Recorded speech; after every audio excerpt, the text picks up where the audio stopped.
Hello, on behalf of Wiley, we welcome everyone to our webinar today. Before we begin, I would like to address a couple of housekeeping items. First, we strongly encourage audience engagement. Please feel free to introduce yourself in the attendee chat and engage with each other. If you have questions, please put them in the chat, and we will do our best to address them during the live Q&A after today's webinar. If you have issues seeing the broadcast, please try to refresh your web page or clear your cookies. We recommend using Google Chrome as your browser for the broadcast. Welcome to today's webinar, titled, Going Beyond Limits, Insights from Extracellular Vesicle, EV, Analysis Using Spectral Flow Cytometry. I would like to welcome our distinguished speakers, Dr. John P. Nolan and Dr. Haley R. Pugsley, who bring extensive experience, sharing techniques for measuring EV size, concentration, and surface markers with the VFC assay.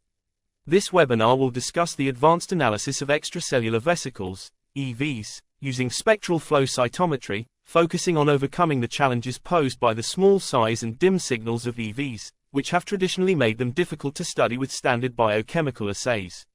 Additionally, the webinar will cover the use of the Cytek Aurora Spectral Flow Cytometer, equipped with an enhanced small particle, ESP, detection option, to achieve high throughput and sensitive analysis of individual EVs.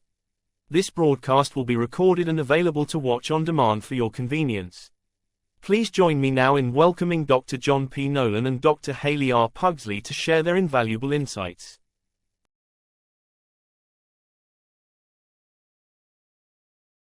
Thank you for the introduction.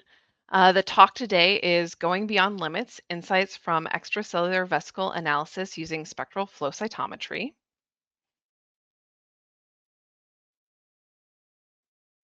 So here's an outline of the presentation today, and I'm going to start out with what are small biological particles. Then I'm going to talk about the Cytek Aurora system with enhanced small particle detection option. Then Professor John Nolan and I will share the third topic on instrument setup, QC, and calibration for small particle analysis. And then John will continue with vesicle flow cytometry, assay design, and validation, and finish up with single EV measurements. So what are small biological particles and why do we want to study them? What we are talking about when we say small biological particles, to help us understand this, let's first look at human cells. And on the high end, we have megakaryocytes. And those are cells that are, very large, like 100 microns. And then we go kind of to the more normal cell size for flow cytometry. And those are cells like lymphocytes. But in general, human cells are large compared to what we are going to be talking about in this presentation. As we move down the side scale, we have yeast and bacteria, which are small, but not quite to the level that we were talking about for this presentation. So next we have viruses, and they are on the size range and are small biological particles. But what we're going to really be talking about today are extracellular vesicles, or EVs, and they are membrane-bound particles that are released by cells into the extracellular environment. As well as we're going to touch on lentiviral vectors, or LVVs, and lipid nanoparticles for their abilities as drug delivery systems. And these three types of particles are the ones that researchers in the field are most interested in. And even though EVs and LMPs can range in sizes up to 1 micron, most of the time researchers are most interested in that 50 to 250 nanometer size range, which is very different than the range that flow cytometers were initially designed for, which was lymphocytes. So let's dive deeper into why someone would want to study small biological particles.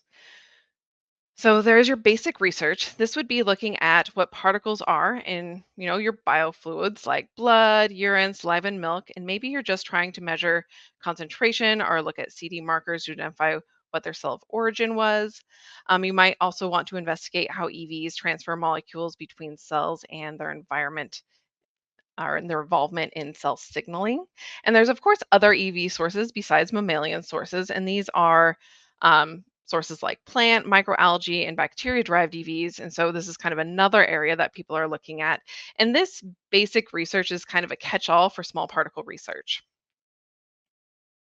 So next we have a bit more specific group, and this is that EVs can be biomarkers.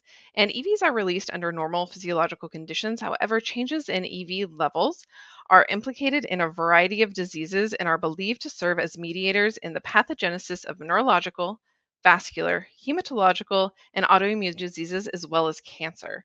And the tricky part of this is that we're looking for that needle in a haystack in many cases. And so it's not really in a high abundance. So you need something very sensitive to be able to find these needles in a haystack. And the last group that I'm going to be talking about today are um, the use of EVs, LVVs, and LMPs for drug delivery systems. So you can load them with drugs or small interfering RNAs for targeting delivery to specific cells, for example. And since these would be used in therapeutics, there's a large need for method development in QC, which flow cytometry could be a very useful tool for. So now let's talk about how you can analyze small particles like EVs. There's your bulk analysis, and this would be kind of your old school techniques like ELISA and Western blot and flow cytometry bead-based assays. And these methods could be useful for some of that basic research I was talking about in the last slide, but it isn't very useful for finding that needle in a haystack and wouldn't be what you would need to use for therapeutics like QCing a product. So it's basically like taking your vesicles, you mix them up, and what you end up with is your average vesicle. So you don't really have any information about the population. So now let's talk about single EV analysis, where you can get a more complete picture of that diverse population of EVs, and not just that average vesicle.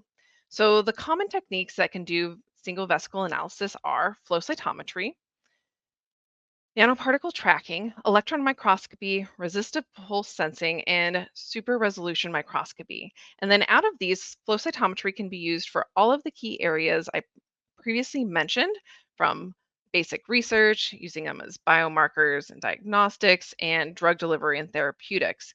And flow cytometry is capable of measuring EV number, size, cargo at that single EV level. And as long as your instrument is sensitive enough to measure small biological particles. So, from the last slide, I pointed out that measuring EV number, size, and cargo at that single EV level is done can be done using a very sensitive flow cytometer. And in this next section, I'm going to be talking about the Aurora and its enhanced small particle detection option, or ESP for short, and how it can be used. So, light scatter from small particles can be a struggle for many flow cytometers to detect. So, the intensity of the light scatter depends on many parameters, including size, refractive index, and scattering efficiency of the particle, as well as the illumination wavelength and the power initiating that scatter signal. Light scatter from EVs is also very dim, and so this is due to their small size and that their refractive index is low and variable. And then this leads me to my final point on this slide, is that different particles have different refractive indices, meaning a 100 nanometer polystyrene bead does not equal a 100 nanometer silica bead, which does not equal a 100 nanometer EV or other biological particle. So now that we know EVs are very dim and their signal can be hard to detect, let's talk about how the enhanced small particle detection option can help with this dim scatter detection. So first, as I alluded to in the last slide, different illumination wavelengths result in different amounts of scattering. And so violet scatter provides an improved resolution for small particles compared to blue scatter. And what ESP does is it steers more of that violet scatter to the detector. And it's going from about 4% of that scatter signal to the detector to sending 100% of that scatter signal to the detector. This increased scatter improves the resolution for those small particles. But something that's really nice about the optical design of the Aurora is it also has a blue scatter detector that you can use for cells. It is unchanged with this ESP option. So what you do is you optimize your violet scatter for small particles and you keep that blue scatter optimized for cells. So it makes the instrument very versatile. So the next two slides, I'm going to show you examples of the standard Aurora and the Aurora with ESP. So first, we're going to look at the Exometry Rosetta calibration beads. And these beads are made up of unlabeled in green fluorescent beads. And we have the side scales along the size, the side of the dot plots and the top of the histograms. I'm going to focus in on the histograms here because I think they're a little clearer. And what I'm going to point out is this yellow box. It's the same range in the standard versus the ESP Auroras. But you can see with the ESP, we have much more resolution of that small end. And in the top one, you can't really resolve that 70 nanometer bead, but in the bottom with ESP, you can resolve that 70 nanometer bead. And this ESP detection option improves the scatter sensitivity by a factor of 10. So as I was saying in the couple slides ago, that 100 nanometer bead is not equal to 100 nanometer biological particles. So we want to show you what ESP looks like on biological particles. So here we have some GSP positive HEC derived EVs, and on the left we have the standard Aurora, and I'm showing the buffer only for the background of the scatter signal. And then we have next to the buffer, we have the GFP EVs, and you can see that the scatter signal runs into that kind of threshold. We're not seeing all of the scatter signal from those GFP EVs. When we move to the figure on the right, we have the buffer only again, and then next to that, we can see how we get that GFP with it, and we can see now we have the full scatter resolution showing up in that dot plot. So we're not missing any of that scatter signal from those GFP derived EVs. So from the last two slides, you can see that ESP detection option on the Aurora improves the scatter-based detection of small particles.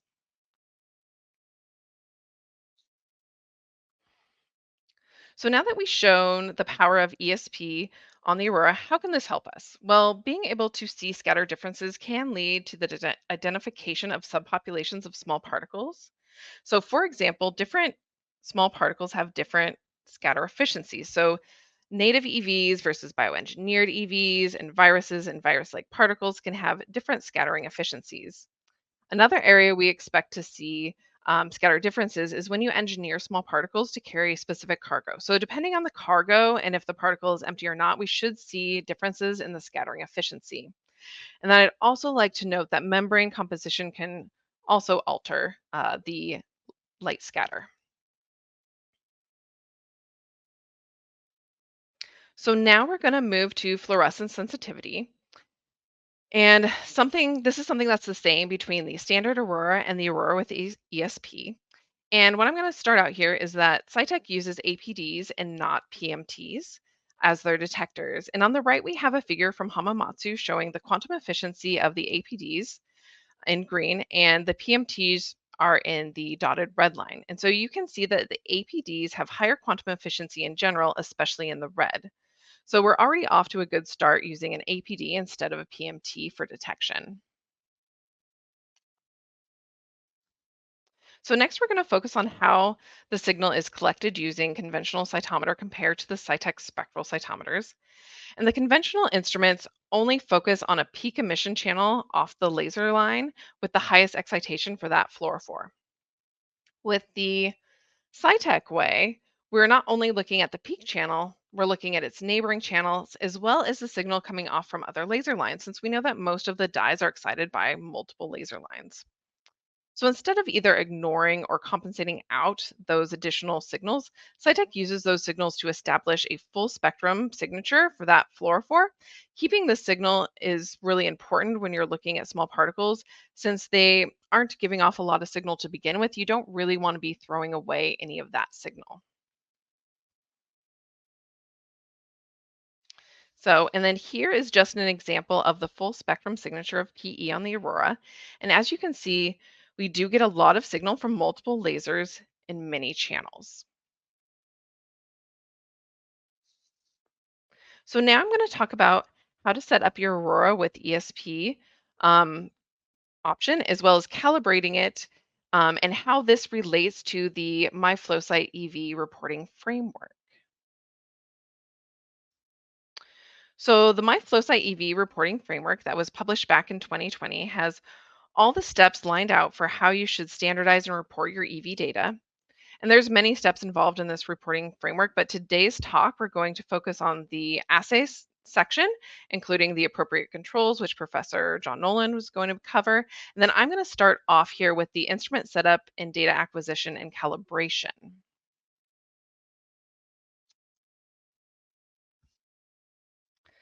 Cytek has what we call Cytek ESP settings, and these settings are optimized using for the violet side scatter for particles less than 100 nanometers.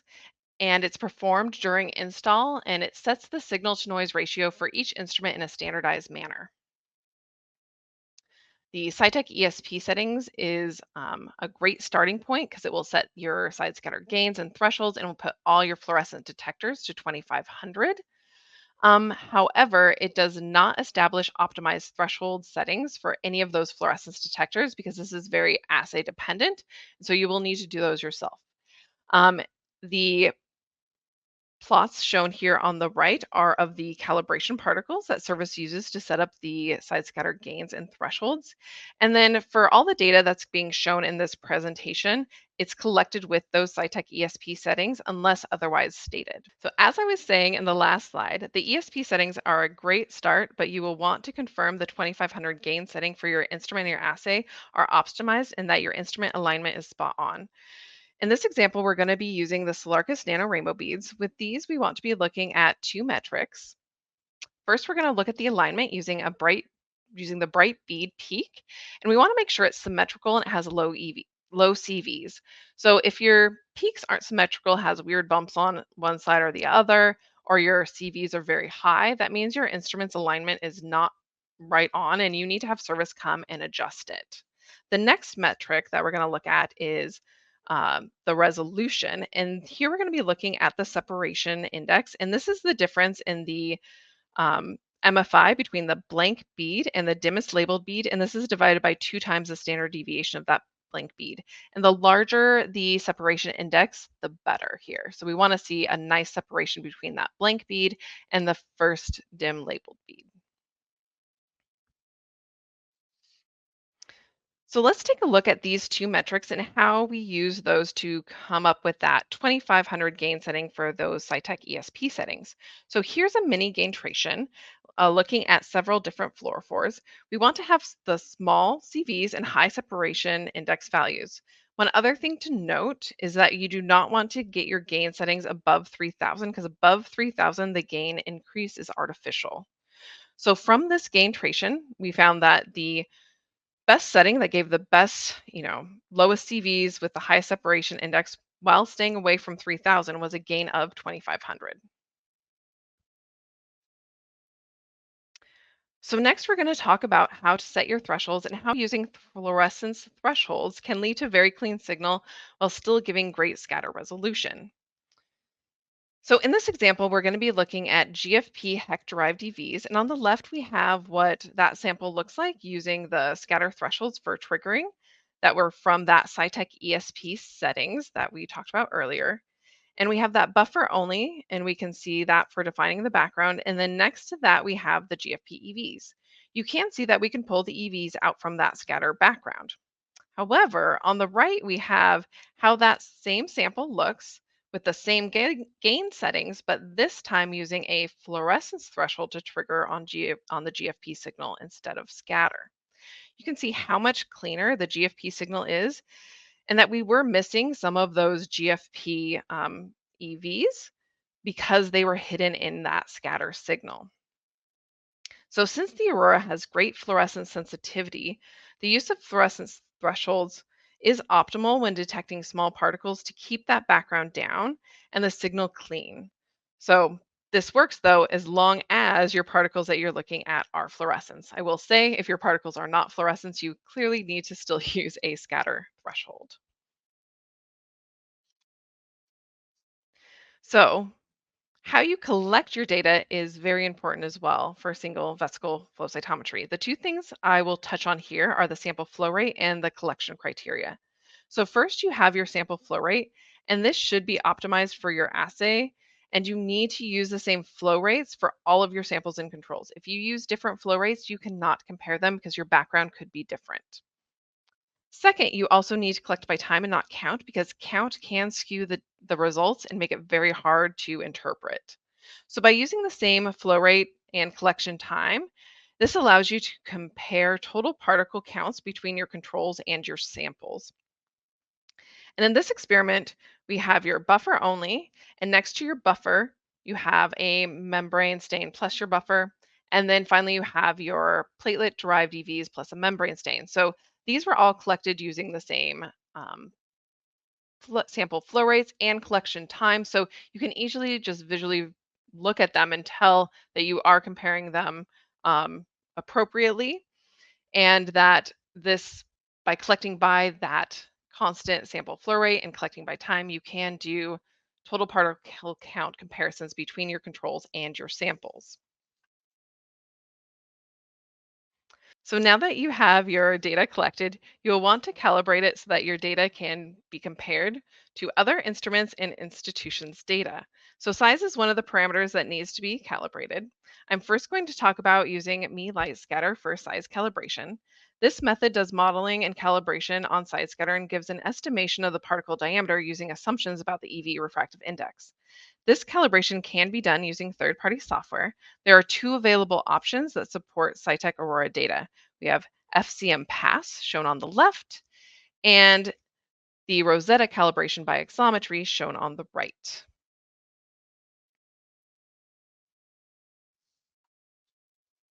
The second method for size-based calibration is to use a membrane-stained fluorescence-based approach. And this method estimates EV diameter using a vesicle standard with a well-characterized size distribution. The EVs and standards are stained with a membrane dye, and the fluorescence distribution of the vesicle standard is proportional to the surface area distribution of the EV. And this method of calibration is commercially available through Cellarcus Biosciences, and Professor Nolan will be talking about this more in his section of the talk.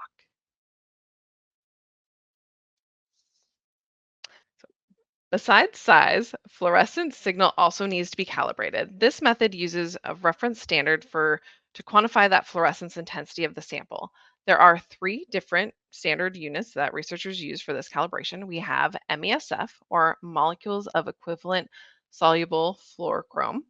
And this is the most frequently one used, but it's only available in limited fluorochrome. So you just have your common ones like your FTSE, your PC, your PE, your APC, and some of your Alexa fluors. Next, we have ABCs, or antibody binding capacity, also called ABVs, or antibodies bound per vesicle, and this uses antibody capture beads with calibrated numbers of immunoglobulin binding molecules. And these are great when MESF beads are not available, and this is great for things like tandem dyes or non-common fluorophores. Finally, we have ERF, or equivalent reference fluorophores, and these are great when you don't have MESF or ABCs available. However, you need to know that they usually are less accurate than MESF and ABCs. All right. For my last slide before passing the mic over to Professor Nolan, we're going to put all this calibration together and look at platelet-derived EVs labeled with a membrane stain, VF red, and CD9 and PE dazzle. So if we start on the left, we have an uncalibrated data data plot where we have the membrane stain on the y-axis and PE dazzle on the x, and both are in arbitrary units. So next, we're going to use some calibration tools. So we're going to use PE dazzle antibody capture beads, and then use the VF red and lipo 100 for size calibration. And this results in getting calibrated units shown in the dot plot here on the right. And here we have the diameter on the y-axis in nanometers, and PE dazzle in antibodies bound per vesicle on the x-axis. And with that, I'm going to now hand the presentation over to Professor Nolan, where he will pick up where I left off on instrument setup, QC, and calibration.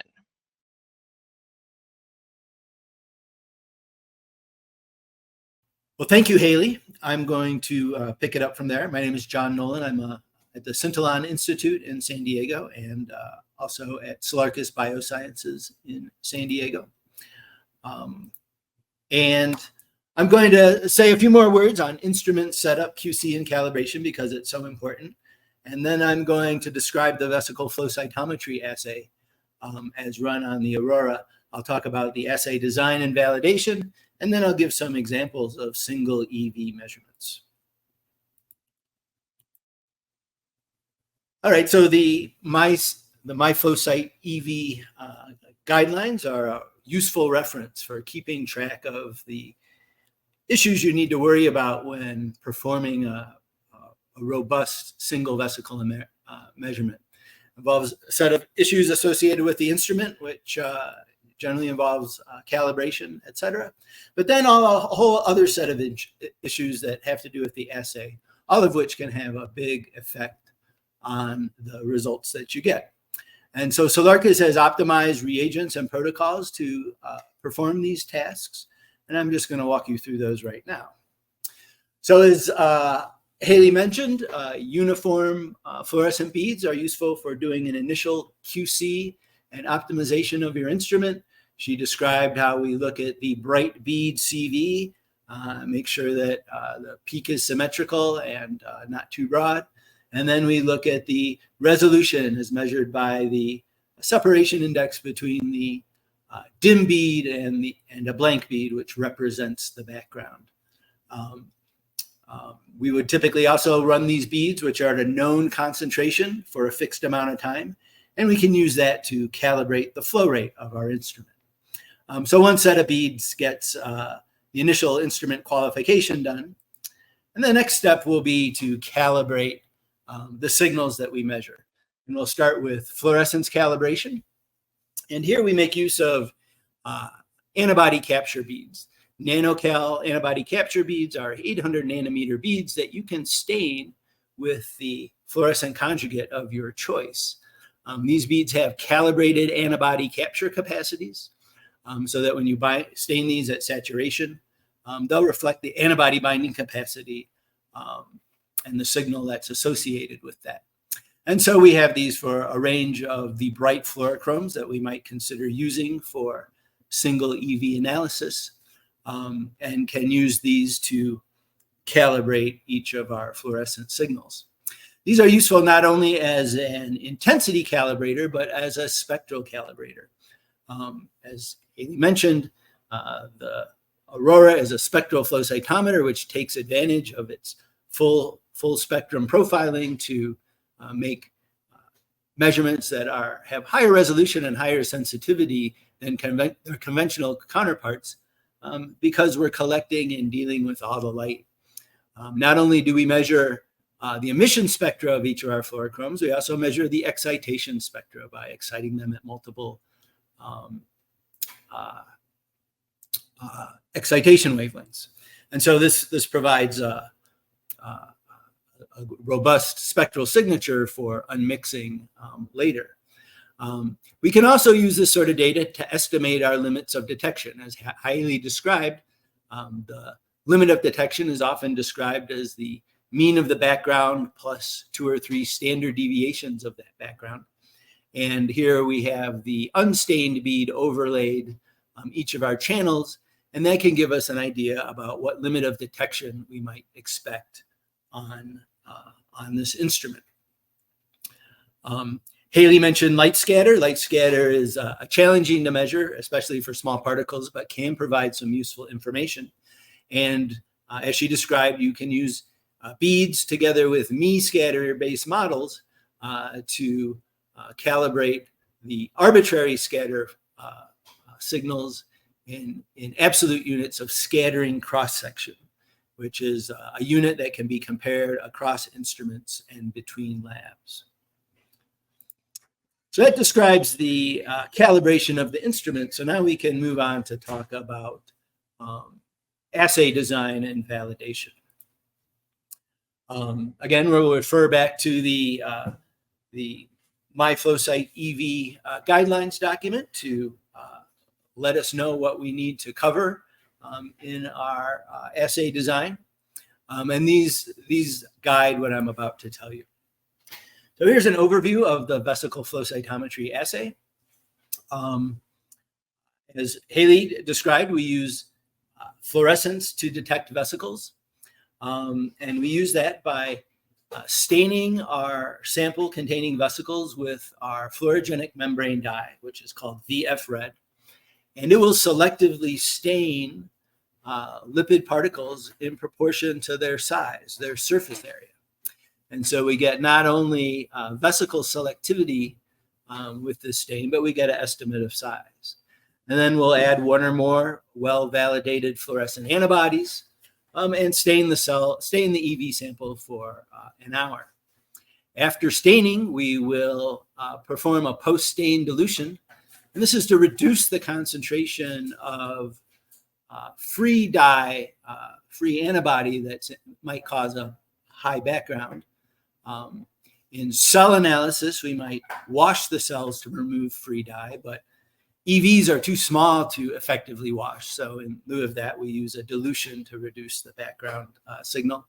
And we use the red fluorescent signal from our membrane dye to trigger detection of vesicles. We also measure any fluorescence that might be associated with those membrane vesicles to collect the raw fluorescence from each sample. And then we'll calibrate that data so that we can report the membrane fluorescence in terms of equivalent size and our immunofluorescence in terms of numbers of antibodies per particle. That's an overview of the assay. But there are some essential controls that go into validating and optimizing the assay. And the first is the buffer-only control. You'll always have background if you have a sensitive instrument. If you see no background, your instrument gains probably aren't set appropriately. You'd always like to be able to see some level of background so you know where your limit of detection is. And with a buffer-only sample, we'll typically have some amount of background. When we add the membrane dye, we might get a little more background. But when we add our positive control vesicle, we'll have many times more events than background for high quality signal to noise. Another control that's recommended and often done is to show that those vesicles are detergent sensitive. And so if we treat a vesicle containing sample with a suitable detergent, we should see most of those vesicles disappear as they are disrupted and reformed into very small detergent vesicle micelles that are likely going to show up as a very low background. And so this is a nice control to show that the particles that you measured were indeed vesicles. Another important control to do is a dilution series. A dilution series can help determine the concentration of an unknown sample. It can determine the optimal dilution of that sample for subsequent use.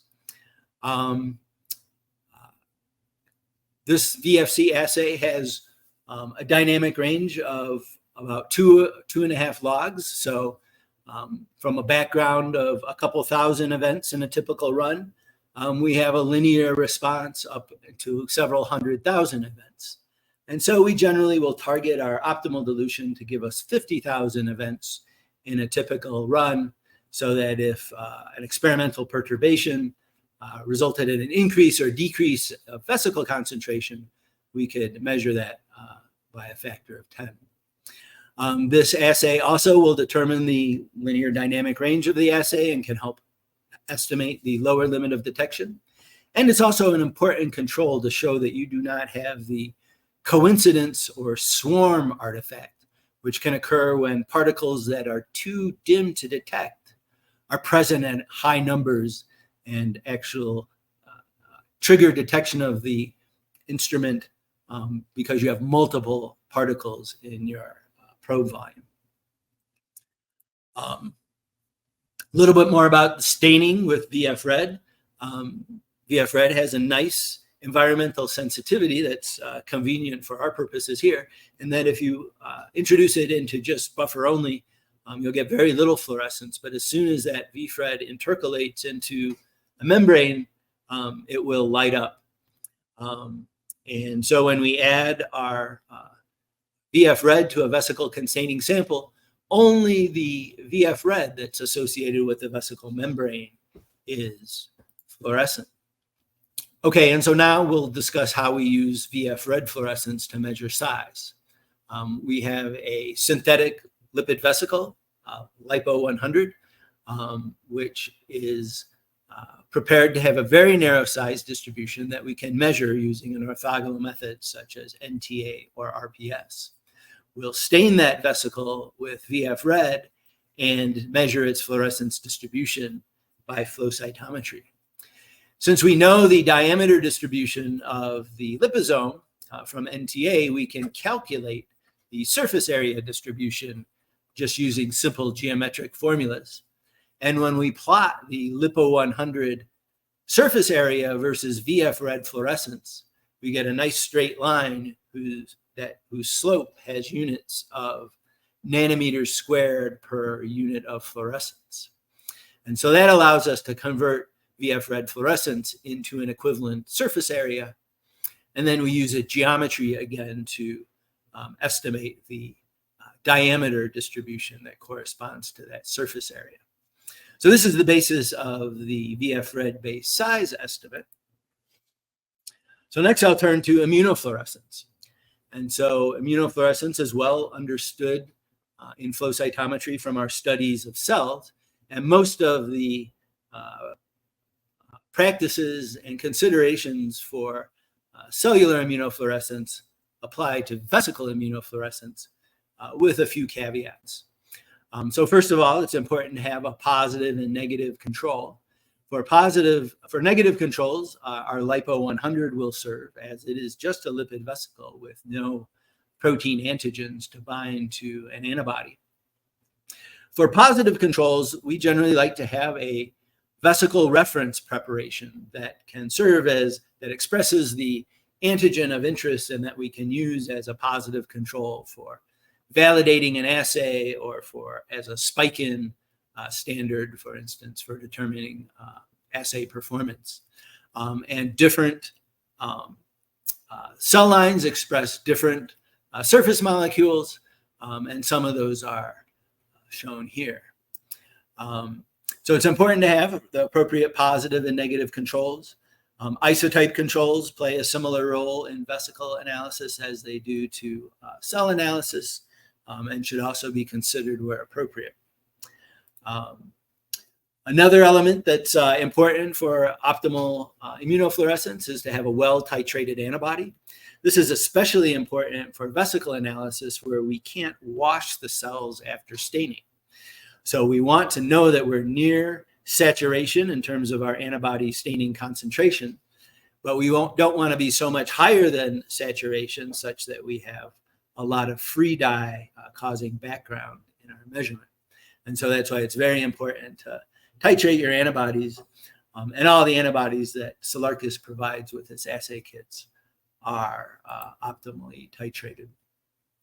So to summarize the assay setup and validation, there's really just 3 steps to having a fully compliant MyFlowCyte EV study.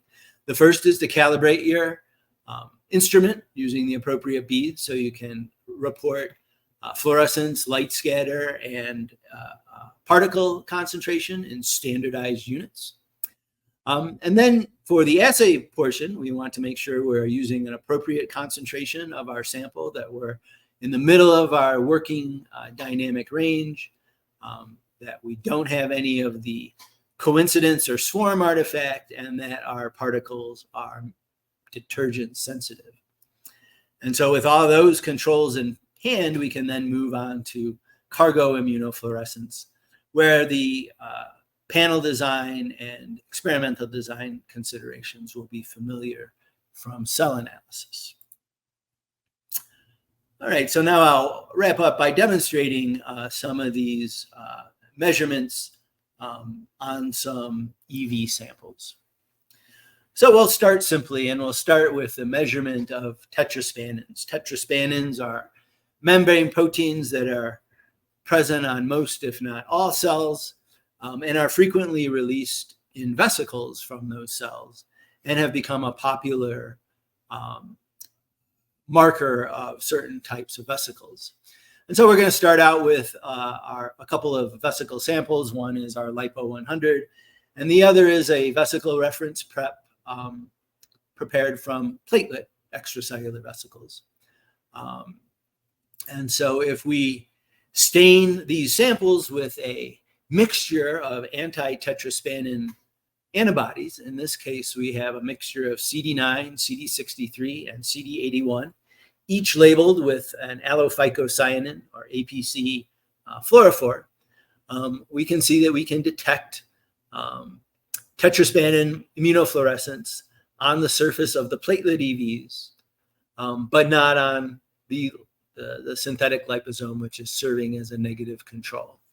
And so this, demonstrates the measurement of a surface cargo molecule on a specific vesicle subtype. Next, we can think about internal cargo.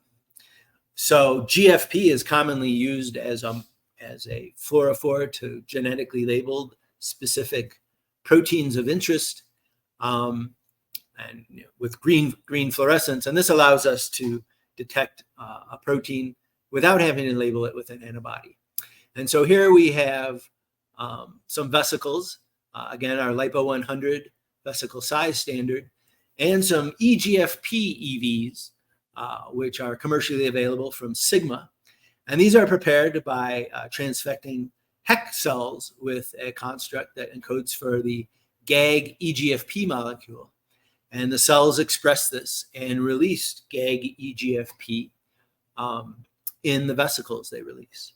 And so immediately without any antibody, we can see that, yes, those eGFP EVs do indeed show GFP fluorescence. Interestingly, about 85% of the EVs we detect are eGFP positive. And this is consistent with what others have reported. There are a fraction of non-fluorescent EVs released by these cells.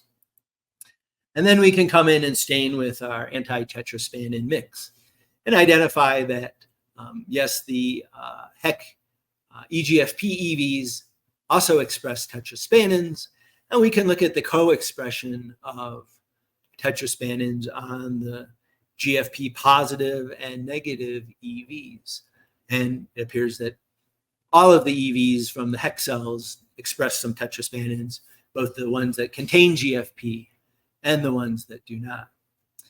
And so, we can say that for these HEK EVs with GFP expressing GFP, that about 75% of those have detectable tetraspanin, but that's above our limit of detection, which we estimate to be about 20 molecules of APC for this instrument.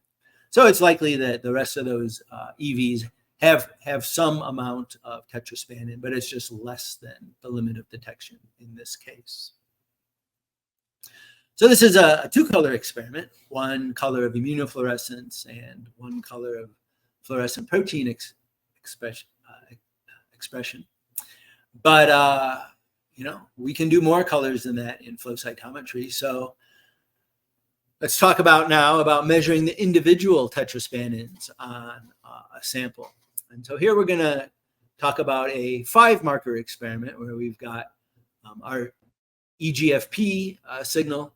But now instead of measuring the tetraspanins as a mix, all labeled with a single color, we're labeling these each with a different color. So we can measure CD9, CD63, and CD81 independently on individual vesicles.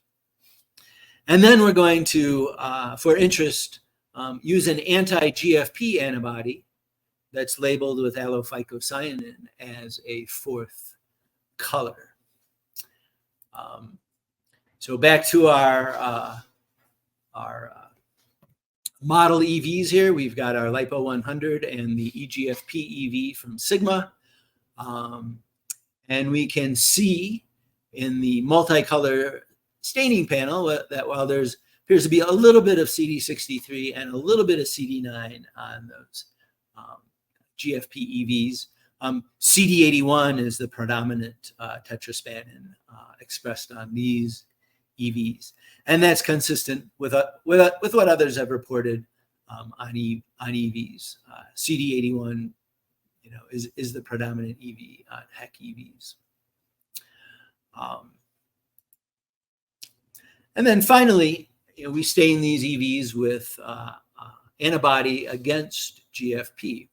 GAG GFP would normally be expected to be expressed in the cytoplasm and will assemble on the inner leaflet of the plasma membrane and can actually help drive formation of EVs.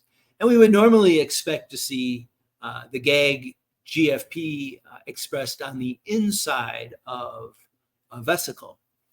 But interestingly here, we see that in a small percentage of vesicles, it looks like the GFP is available on the outside of the vesicle. And so about 7% of the EVs in this prep actually had GFP that was available to be bound by an antibody. And yes, indeed, those were the EVs that were expressing GFP. And so this is perhaps not so important if you just need to use a GFP positive control, which is one use of this eGFP EV from Sigma. But if we were producing a therapeutic EV that we were going to use to treat a patient, for example, we might be wondering about why our cargo all of a sudden appeared on the outside of the EV. So the disposition of cargo that's loaded or engineered into EVs, whether it's on the inside, outside, is not an unimportant issue. All right, and finally, just to wrap up here, I want to return to light scatter.